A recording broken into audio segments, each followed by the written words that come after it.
itu harus menjadi kesadaran kolektif, tidak lagi bisa berhenti pada kesadaran pribadi seseorang, tapi memang harus membentuk sebuah kesadaran kolektif. Dan kalau namanya kita bicara tentang kesadaran kolektif, maka tentu ya harus diorganisir, itu diorganisir lewat sebuah perserikatan, lewat sebuah himpunan, lewat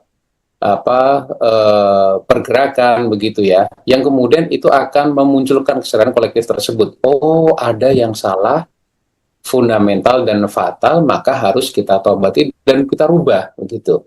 Nah, jadi itu saya kira hal yang paling mendasar untuk bisa kita akui bersama dan juga kita sepakati bersama terlebih dahulu. Nah, yang kedua, lalu apa nih? Ya, tadi pertanyaan Mas Gustin, apa nih yang harus dilakukan oleh terutama anak muda? Peran politik seperti apa?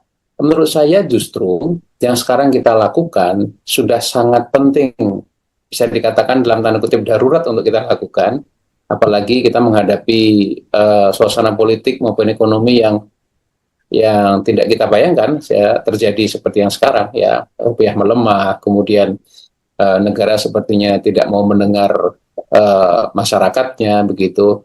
Bagaimana parlemen yang harusnya mengawasi tapi justru semuanya terkooptasi oleh proyek-proyek pemerintah, terutama MBG begitu, sehingga tidak ada lagi yang namanya fungsi kontrol. Maka yang dilakukan oleh anak muda adalah tidak cukup bermedsos, tidak cukup ramai atau berisik dalam tataran virtual, karena ruang digital itu terus terang bisa misleading, bisa self-deceiving. Ya, seperti kayak mungkin kita sudah berbuat banyak, oh ternyata tidak merubah apa-apa di level praksis. Maka dari itu, saya justru mengusulkan kepada generasi muda atau Mas Husin dan teman-teman dan kita semua yang masih punya kapasitas kemampuan ini untuk melangkah lebih jauh lagi, tidak hanya ramai dalam sosial media, tapi juga memang melakukan aksi, melakukan tataran yang lebih praktis ya, yaitu menjalankan fungsi amar ma'ruf nahi munkar itu.